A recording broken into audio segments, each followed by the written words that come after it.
besar, kecil. Ya.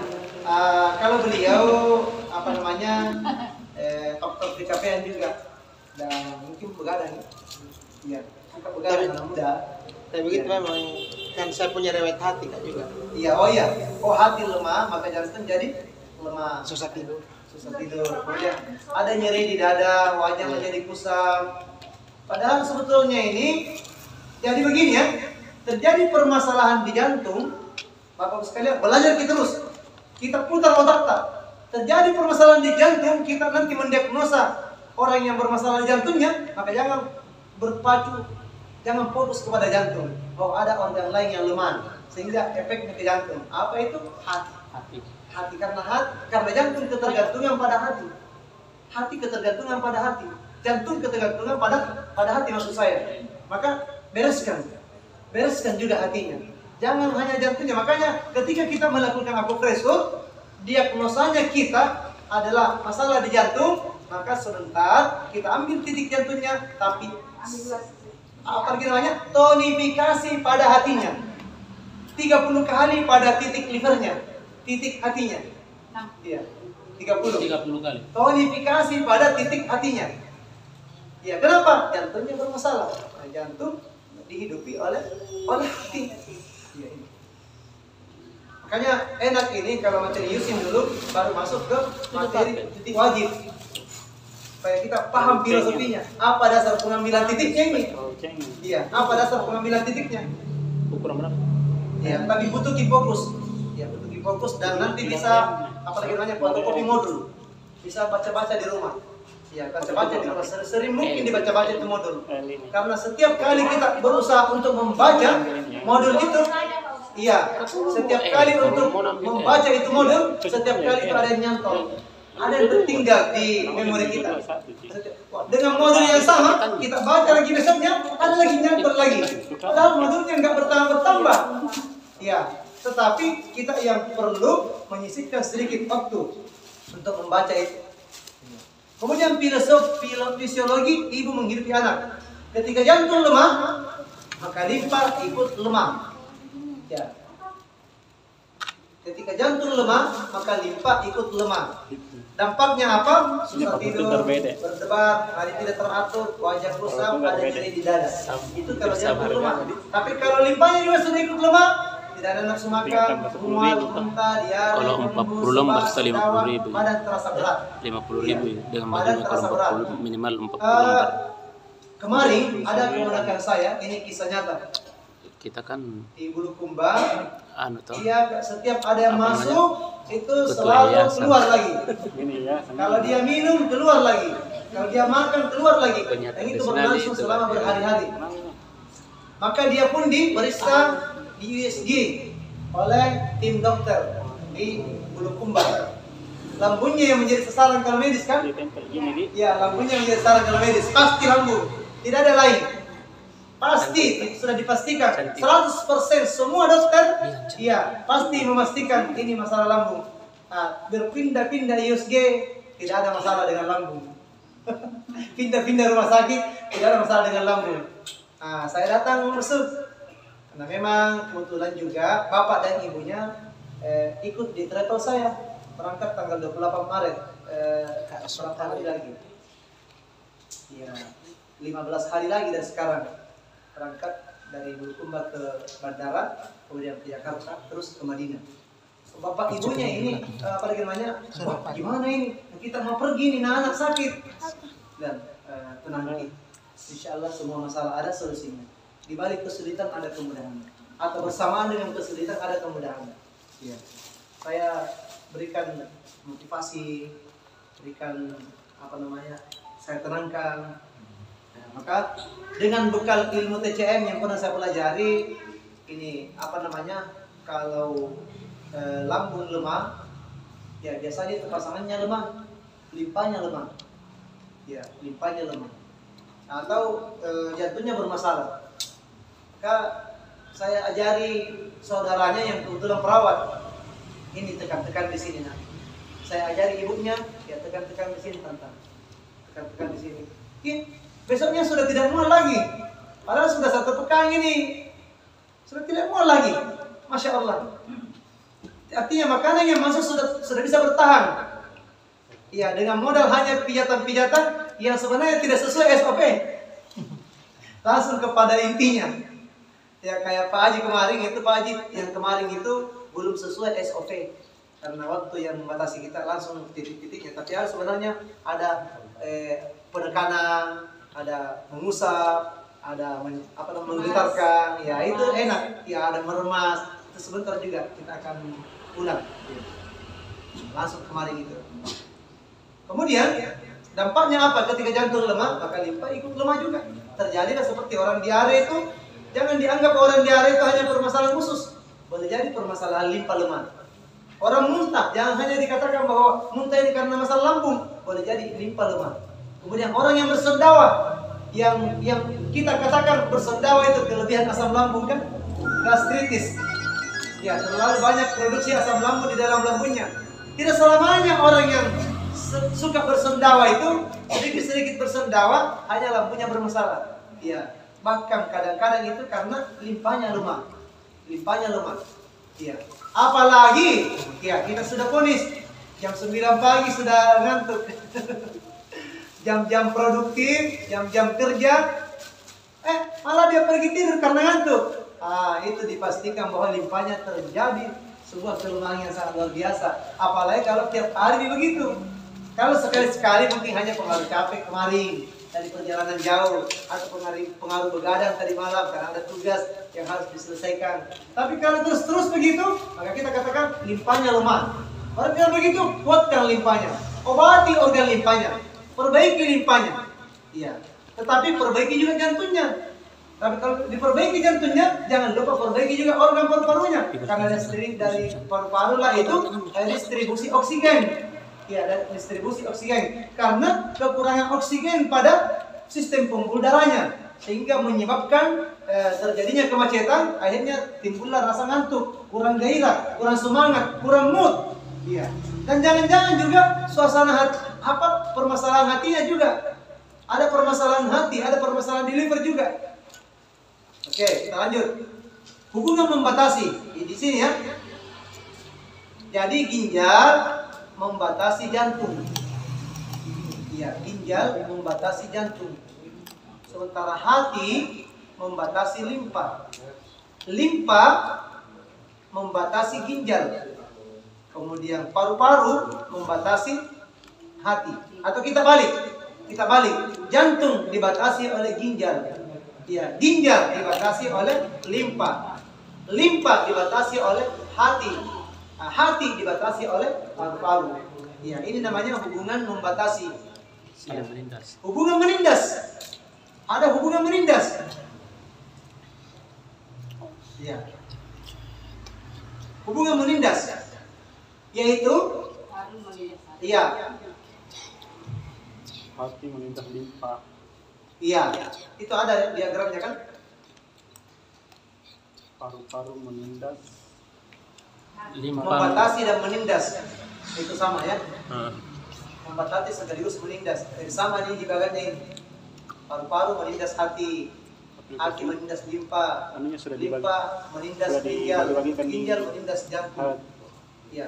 Jadi begini ya, kita pakai apa? Biar lebih paham. Ya.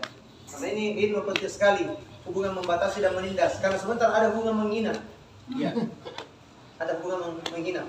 Jadi hati membatasi limpa. Ya. Hati menindas limpa. Kemudian ginjal, ginjal 2 membatasi dan menindas jantung. Kemudian ginjal limpa membatasi dan menindas ginjal. Sedangkan paru-paru membatasi hati. Ini. Terus ada namanya hubungan menghina. Iya, hubungan menghina. Menindas dan membatasi tadi. Sekarang hubungan menghina. Limpa menghina hati. Paru-paru menghina jantung. Ginjal menghina limpa. Hati menghina paru-paru. Ginjal menghina limpa. Jantung menghina ginjal. Iya. Ini namanya hubungan menghina. Atau begini, kalau saya ambil contoh biar gampang. Jantung itu api, organ api. Sedangkan ginjal itu organ air. Ya. Sedangkan air itu bisa membuat mendidih air. Ya. Api bisa membuat airnya itu hilang, mendidih, dan sebagainya. Dia dihina oleh air, oleh api. Api apalagi namanya menghina air. Artinya jantung menghina ginjal. Sedangkan hati menghina paru-paru. Ya, hati menghina paru-paru. Ya. Apa tadi kalau paru-paru? Kayu ya? Kayu. Kalau hati? Logam atau besi. Jadi kayu ditebang oleh besi, disenso, digergaji atau diparangi. Nah, berarti hati menghina paru-paru. Nah, kalau kita ambil contoh tadi, ginjal menghina limpa. Ginjal itu api, ginjal itu air, limpa itu tanah. Ya, berarti air menghina tanah, Tetapi kebalikannya, bisakah air mengalir kalau tidak ada tanah? Tidak bisa. Hakikatnya ginjal atau air ini butuh tanah sebagai wadah. Tetapi kadang-kadang ginjal atau air ini kadang-kadang dia menghina tanah.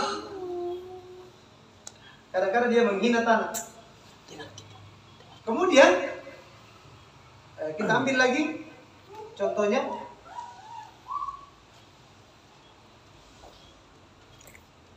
Paru-paru menghina jantung. Paru-paru tadi itu kan organ kayu. Jantung ini adalah api. Iya. Maka api menghina jantung. Tetapi jantung bisa membakar paru-paru. Karena api bisa membakar kayu. Iya. Yang kebalikannya. Nah, inilah yang terjadi pada semesta. Dan itu juga yang terjadi pada diri kita. Makanya begini, penjelasan lebih detailnya. Hati menindas limpa. Jadi hati ekses, maka efeknya mudah marah dan stres. Maka akan terjadi gangguan limpa dan lambung. Efeknya nafsu makan banyak. Nafsu makan berkurang. Atau terjadi penyakit mah, perutnya kembung, perih ulu hati terasa sakit mendesak ke atas. Dia mendesak ke atas. Iya, ini mendesak ke atas. Kenapa? Karena itu istilahnya karena hati ekses. Hati sedang ada masalah. Akhirnya apalagi namanya berpengaruh ke lambung dan limpa. Muncullah berbagai macam keluhan. Ya, maka itu akupresur pada titik LR-nya, titik hatinya. Tapi ya akupresur juga pada titik limpa dan juga lambungnya. Ya. Kalau masalah praktek gampang sekali sebentar. Langsung saya tunjukkan, ambil titik ini, namanya ini organ ini, sudah sebentar sekali sudah selesai akupresurnya. Tapi filosofinya yang penting. Dasarnya kita melakukan akupresur apa? Ya. Jantung menindas paru-paru. Iya, jantung menindas paru-paru. Api menindas kayu. Api membakar kayu malah. Maka api jantung berkobar, maka terjadilah penyakit insomnia atau dada berdebar-debar, terasa tidak nyaman, kemudian muncul batuk kering, sesak napas, batuk berdarah, riak susah keluar dan tenggorokan terasa sakit. Ya, kenapa bisa seperti itu? Karena jantung sedang menindas paru-paru. Ya, jantung sedang menindas paru-paru. Ya, masalah jantung diimbasnya ke paru-paru juga. Jadi kalau misalnya terjadi seperti batuk, sesak napas, batuk berdarah, ada lagi riak-riaknya keluar, tenggorokan terasa sakit, itu kalau dalam pengobatan medis langsung divonis ini penyakit paru-paru ini. Corona. Ya, penyakit paru-paru. Tapi ternyata ada sebab lain yaitu api jantung sedang berkobar. Maka dia membumbung ke atas, maka dia membakar paru-paru. Menyebabkan apa? Menyebabkan dada terasa terbakar, tidak nyaman, ya insomnia, susah tidurnya. Ya, kalau begitu batasi. Ya, saya mau tanya Ki, kalau terjadi seperti ini pada diri kita atau pada diri pasien, maka diapakan ini jantungnya? Ditonifikasi atau disedasi? Ditonifikasi. Dilemahkan. Disurasi. Jantungnya dilemahkan. Oh, sedasi. Iya, dia dilemahkan ini 60 kali nih jantungnya ini. Mengapa? Berbahaya. Kalau dia tidak dilemahkan, maka dia akan tambah menyala, tambah berkobar, api jantungnya akan berkobar, maka dia akan menindas paru-paru. Iya. Maka di mana titik jantungnya? Ambil titik jantungnya. Ya kan kita belum sampai di jantung kan? Iya, jalur meridian jantung kayak gini. Masuk ke jantung. Iya, jalur meridian jantung sini. Ya, masuk ke jantung. Ya, ambil titik jantungnya supaya dia tidak terlalu mempengaruhi organ paru-parunya, sehingga penyakit paru-parunya batuk kering, sesak bernapas, batuk berdarah, riak keluar dari tenggorokan terasa sakit, itu tidak akan terlalu karena ada pembatasan dari organ jantungnya. Iya. Maka disedasi di situ 60 kali. Tetapi pada saat kita sampai kepada titik paru-paru, dia harus tonifikasi. Iya, dia hanya 30 kali saja di organ paru-parunya. Yang dilemahkan itu hanya jantungnya. Iya. 60 kali. Iya, 60 kali. Kemudian ginjal menindas jantung. Ya, ginjal di bawah dia tindas jantung. Ginjal atau air mengeluap. Air meluap. Iya. Ketika air meluap, maka tubuh akan bengkak. Jadi orang yang tubuhnya bengkak itu karena air ginjalnya meluap. Saya kan? Iya. Bukan karena iya, air ginjalnya meluap, maka dampaknya tubuhnya bengkak. Ya, badan terasa dingin, kencing sedikit-sedikit. Ya, maka akan membuat api jantung padam. Iya. Maka air itu memadamkan api. Ginjal, permasalahan ginjal itu berpengaruh sekali kepada jantung. Jantung perwakilan organ api. Maka bisa padam apinya. Atau bermasalah jantungnya. Akibatnya apa kalau padam apinya? Wajah pun menjadi pucat. Iya, wajah pucat. Biasanya kan kalau orang yang bagus organ jantungnya itu kan wajahnya gimana ya? Kayak cerah. Ya. Air wajahnya itu langsung kelihatan. Oh, bagus organ jantungnya ini. Denyut nadinya menjadi lemah, susah tidurnya. Ya. Kemudian air wajahnya lemah, kayak nggak ada apa ya? Yang nggak ada cahaya. Ya. Apinya itu redup. Kenapa? Karena air ginjalnya lagi meluap. Nah, kalau seperti itu lakukan titik sedasi pada ginjalnya, sementara pada titik jantungnya dilakukan tonifikasi. Iya, tonifikasi. Ya. Ini sebetulnya Bapak Ibu sekalian mendekati materi level 4. Materi level 4 ini sebenarnya. Iya, jadi memang agak-agak apa ya? Karena sudah penanganan kasus toh. Iya, penanganan kasus ini sebenarnya. Tapi ini yang muncul di poin-poin ya, saya sampaikan. Berarti saya salah ini ya. Berarti murah nanti kalau ikut di Ikut di level 4 nanti. Pokoknya baca saja ini terus. Baca terus, ikut nanti pelatihan online level 4 nasional. Langsung pemateri nasional yang handle lewat online ya di rumah tak. Langsung dari pusat. Pusat langsung yang tangani kalau level 4. Iya. Saya juga iya. Limpa menindas ginjal. Ya, limpa menindas ginjal walaupun ini jarang ditemukan. Nah, sekarang penggolongan segala sesuatu berdasarkan teori 5 unsur. Ya. Jadi ada dulu yang perlu kita sepakati Bapak Ibu sekalian. Ya. Saya mau tanya ke dulu, utamanya yang di belakang ini. Teori using itu artinya apa arti daripada teori using? Wah, ini dia nih. 5 unsur tadi. Ya, 5 unsur. Using itu bahasa Cina, Tiongkok. Bahasa Indonesianya 5 unsur. Ya, sama. Ya, sama saja antara using dengan 5 unsur. Jadi kalau kita katakan penggolongan segala sesuatu berdasarkan using, artinya penggolongan segala sesuatu berdasarkan teori 5 unsur. Jadi tidak ada, sama saja, hanya bahasa yang berbeda. Hanya bahasa yang berbeda. Maka kita lihat yaitu teori usingnya ya, yaitu mata angin.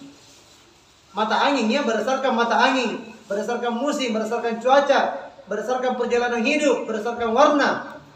Ini coba usingnya lihat, 5 unsurnya.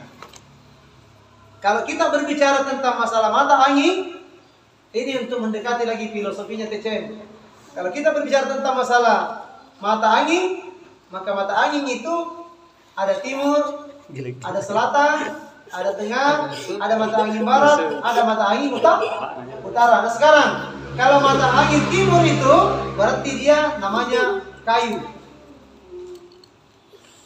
Ya. Kalau dia ke arah selatan, mata angin selatan, berarti dia api. Selatan dari timur ke selatan. Itu kan Baru sudah saya musim kemarau. Musim kemarau. Iya, kalau misalnya ini teori unsur. Kalau misalnya dia mata anginnya tengah, berarti tanah. Ya, tanah, tengah-tengah. Dia hendak ke timur dan juga hendak ke barat. Kemudian kalau barat berarti logam. Iya, logam. Iya. Kemudian Utara Pak. Banyak setan di sana, ke utara. kayu, api, tanah, logam. Saya kok belum ngerti. Ada satu unsur, apa? Api, air, ya air di situ ya. Air itu kan air sifatnya dingin, itu. Air di situ. Jadi ada yang lupa ditulis. Nah, kalau musim semi itu identik dengan teori usingnya kayu.